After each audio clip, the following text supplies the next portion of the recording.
I feel like the first propaganda that I regret falling for is only buying classic handbags.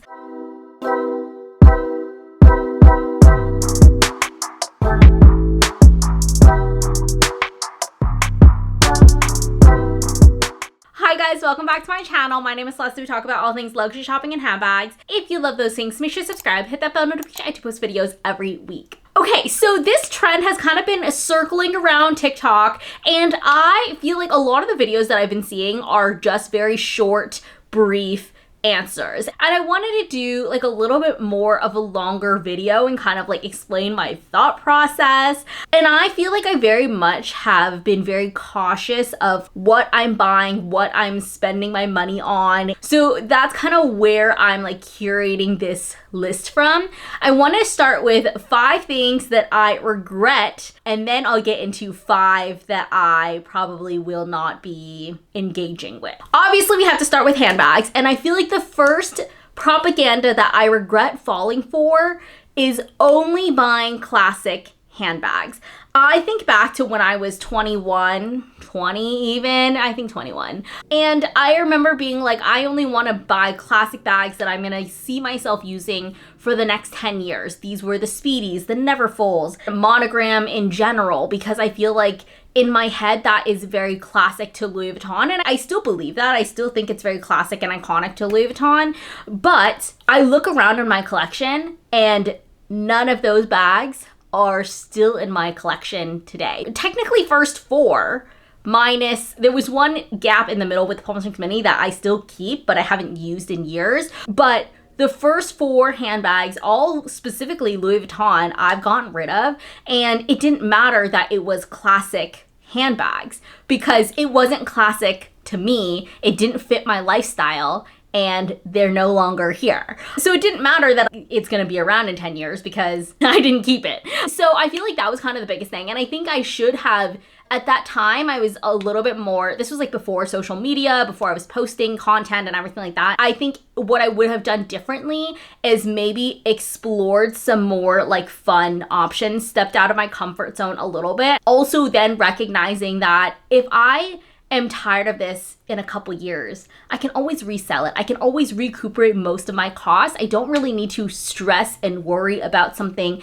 that is going to stay timeless for 10, 15, 20 years down the road, because realistically, I'm probably not keeping the bag in my collection for 10, 15, 20 years down the road. The next thing, we're gonna keep it very general because I would say more times than not, I still feel like I don't like them. And it's a general category of designer shoes. And there's a reason why I primarily talk about handbags and not shoes on my channel. But I feel like most of the time, the designer shoes that I have, they're not very comfortable. They are cute. I will give them that. I will say that they're very cute and they do elevate outfits, you know, but for the most part, I don't feel like they're that comfortable to justify the $8,000, $9,000 plus price tag. And I continue to fall victim to this. I understand that. I understand at least once a year I'm unboxing a new pair of shoes and I'm like, these aren't comfortable. And I think part of me is still like a little bit delusional and like is hoping for the best. And I think also I'm easily influenced, and so I hop on different trends and things like that.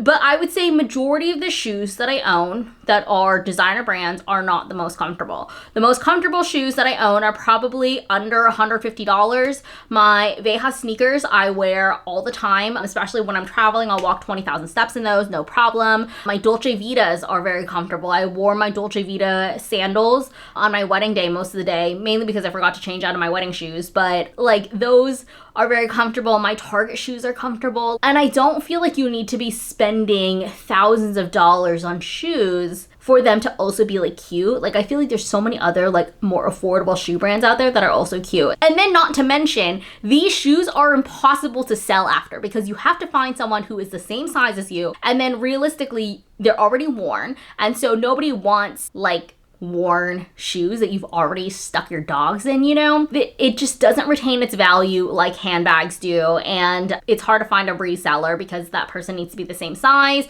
they need to be interested in the style, and in general, just in my opinion, not worth it. I know you're gonna quote this back to me in 6 months when I unbox a new pair of shoes, I know that, but I think in general, if I could only pick for the rest of my life bags or shoes, it for sure would be bags. And the next thing, we're moving over to beauty. I feel so deceived. Maybe that's the word. I don't even know what the right word is, but I feel like I'm the only one that is on this hate train, and that is Summer Fridays. I don't know what it is. I have best friends. I have friends everywhere. Everyone is raving about this brand. I've tried multiple products from them. I've given them the benefit of the doubt. Okay, I've tried the jet lag mask. I've tried their lip balm. I've like tried other things from the brand. And I just can't get behind the hype. I feel like specifically with the lip balm or lip gloss or whatever it is, I feel like it actually dried my lips out more than it worked. It was just like my lips got really crusty. It was just not ideal. The jet lag mask, I will say I like the packaging. I have found that I like tube packaging over like a jar. With like nails like this, it's just like easier to have a tube packaging. So I will say I appreciate the tube packaging. However, I feel like for $42, $48 for a moisturizer, it was fine, but I also feel like I can get a similar, if not better, moisturizer for half the price. Like, I just feel like the products were fine. I don't feel like it deserves to be as hyped up as it is. And I honestly regret spending my money there. And I think I was just so easily influenced. I see all the, all the videos on social media. Everyone's hyping up Summer Fridays. And I understand it's an influencer brand. I just don't get the hype. The next thing is Aritzia. And I recognize that saying it as I'm wearing an Aritzia top. This is like poor planning on my part. But I think that there are strict Aritzia girlies who live, laugh, love Aritzia. Whenever they're looking for any kind of outfit, their first place to go is Aritzia. And that's me with Abercrombie. And I have pieces from Aritzia that I have looked other places, this top that I can't find elsewhere. I do have a couple pieces from them. I just don't think, same with Summer Fridays, and the quality and everything that you're getting warrants that price.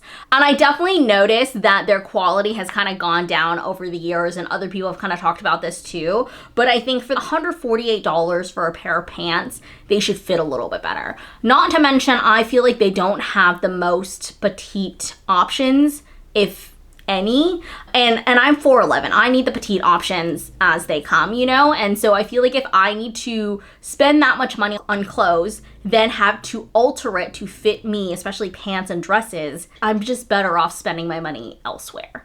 And I know this is such an unpopular opinion, I get that, and I don't think I will stop shopping at Aritzia, but it's definitely not my go-to place to shop. And I think there are certain pieces, like even this one, I don't think I've worn it enough to justify the price that I paid. And the last one that I regret is Cool Sculpting. I did Cool Sculpting twice before the wedding, and I think some people say it works, and I've also kind of done my research into like different risks and things like that, and you always think, oh, it's not gonna happen to you, And so I kind of took that risk, and honestly, I couldn't tell the difference. I think this was also a very high stress time for me planning a wedding. So during this time I was gaining weight. It was a lot of like stress eating and everything like that too. And so I really think that it could have been a bunch of different factors, but I just personally didn't feel like Cool Sculpting worked for me. I did it for 2 sessions, and I'm not gonna lie, it hurt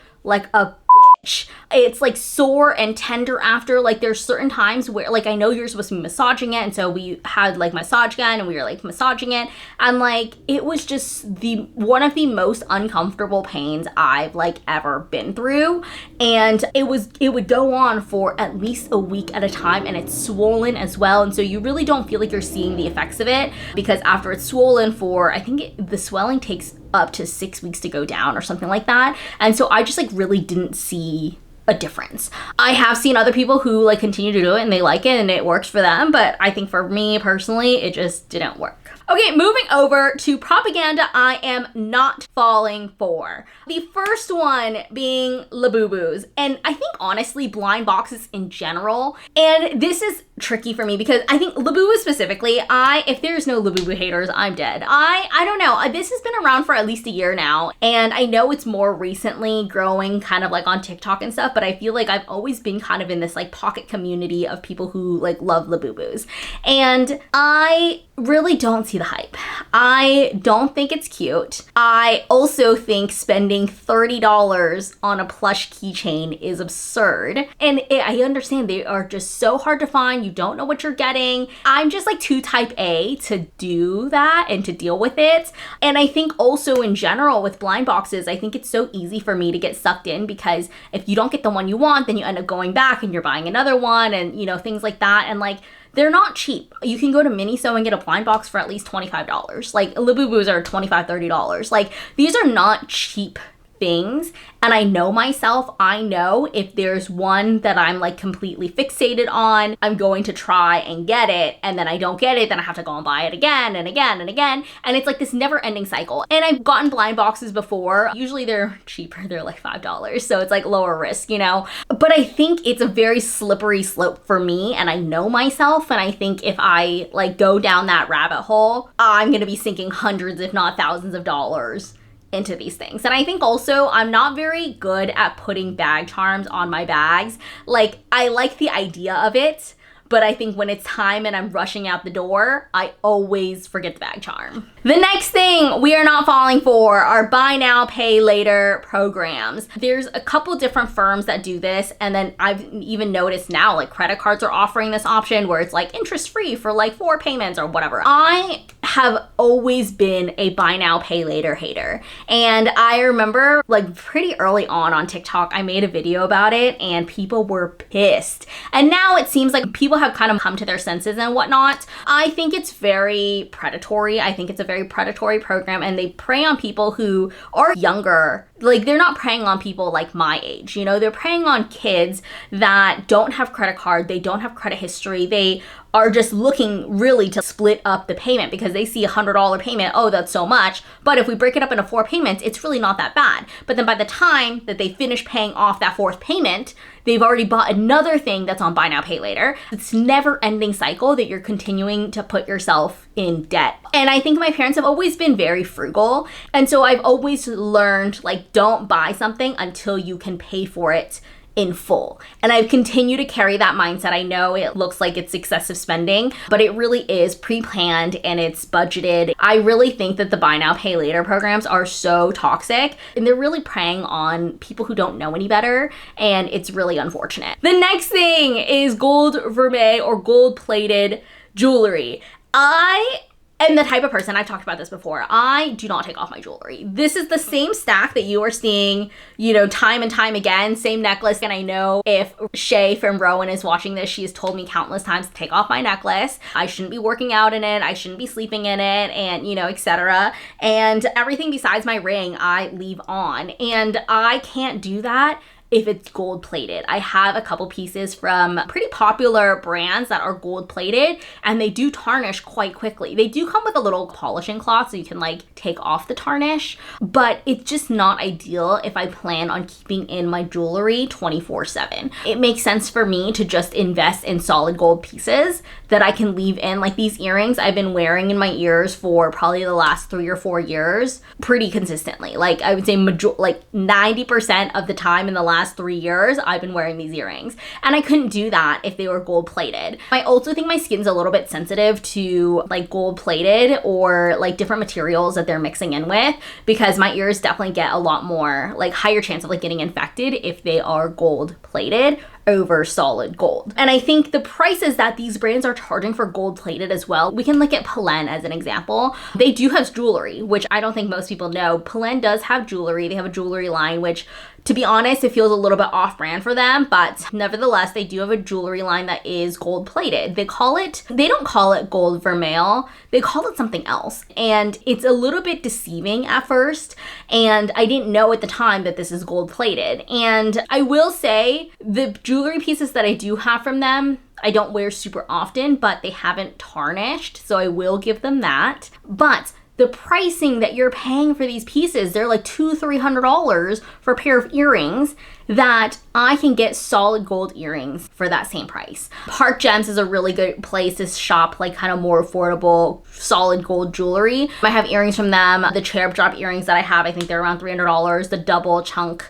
ones that I also wear quite a bit are also $300, and it's obviously a different look, but for a very similar price point, I'd rather get something that lasts a little bit longer. The next thing is nail salons, specifically for hands. You guys know I have been doing my nails myself probably for like at least 7 or 8 years. When I first started doing my own nails, I was just doing press-ons, and then I would do the design on the press-on and then glue them on my nail. So that was kind of my first introduction to doing my own nails. And then I started just like painting them on and hoping that my nails would grow, but I did miss the hardness of the fake nails. So then I started doing poly gel. I want to say around COVID time, that's when I really started like focusing on nails. I had the LED lamp, I had, you know, all the things. And I really liked doing poly gel. It felt pretty easy. And then I started doing Gel X because it saved me a lot of time in shaping my nails. So that's what I do now. The places that I have gone to do my nails, I think the last time I did my nails professionally were for my wedding, and then the time before that was for the proposal. Every other time I've done my own nails that I can remember, and then maybe before that was like prom or something like that. Like I really like don't go to the salon that often to do my hands specifically, because I feel like I could just save the money and do it at home. And I think there's like a little bit of a satisfaction when I'm able to achieve the design that I had on my Pinterest or that I envisioned. And each time you go to the nail salon every 3 weeks, it's $100 at least. And it's just, I could save that money by doing it at home 10 times over. However, I will say I do go to the salon to do my feet because it's just like, I don't know, I just like am not built to like bend all the way down and like do my feet, and I feel like they can do a better job because they do the exfoliating and they do the massaging, and I know you can argue the same thing with your hands, but I feel like hands are a little bit easier to do than your toes. The last propaganda that I refuse to fall for are buying fakes. You guys know, if you've been around for a little bit, that we are an authentic handbag channel. We promote shopping at authentic places. We talk about how to make sure you're shopping smart when you are shopping pre-loved, and like how to protect yourself as a seller and a buyer, and you know, all of these things. And I think there are a lot of people that are interested in purchasing fakes, and I'm not here to judge or say, you know, how you want to spend your money, but I think for me personally, it's honestly more of a financial decision where it makes sense for me to purchase authentic items. And I know this is going to sound like girl math, but I swear it's real math. There's been a lot of handbags that I've purchased over time that I've ended up selling. As you guys know, I have a whole video on like handbags are not investments, but a lot of the bags that I have ended up selling, I either made money on them or taken a very, very minimal loss because of all the price increases and, you know, all the things. Like if I'm buying it discounted in Hawaii or Europe or wherever, I sometimes am able to make money off of the bags that I end up selling. However, if you are selling a fake handbag, an inauthentic handbag, number one, that's illegal. Selling a fake handbag is illegal in the United States. So for me, it makes sense to buy authentic pieces and then end up selling them down the road and recuperate most, if not all, of that cost. And so I think there's a lot of conversation around the fakes community. I know a couple months ago, there was the whole debacle about how they're all made in the same factory and this and that. And I think there's a lot of narratives going around with that, and you can kind of choose to believe what you want to believe and how you want to spend your money. I'm not in a position to tell you how to spend your money, but I definitely think that for me, it makes sense to be purchasing authentic items if I plan on reselling them a couple years down the road. Okay, so that sums it up for this video. I hope you guys liked it. It was a little bit more of like a chit-chatty, trendy video, but let me know in the comments if there's any propaganda items that you won't be falling for, or things that you have fallen for that you absolutely regret. I love seeing what people say about this trend. So I will leave another video for you guys here, and I'll see you guys next time. Bye!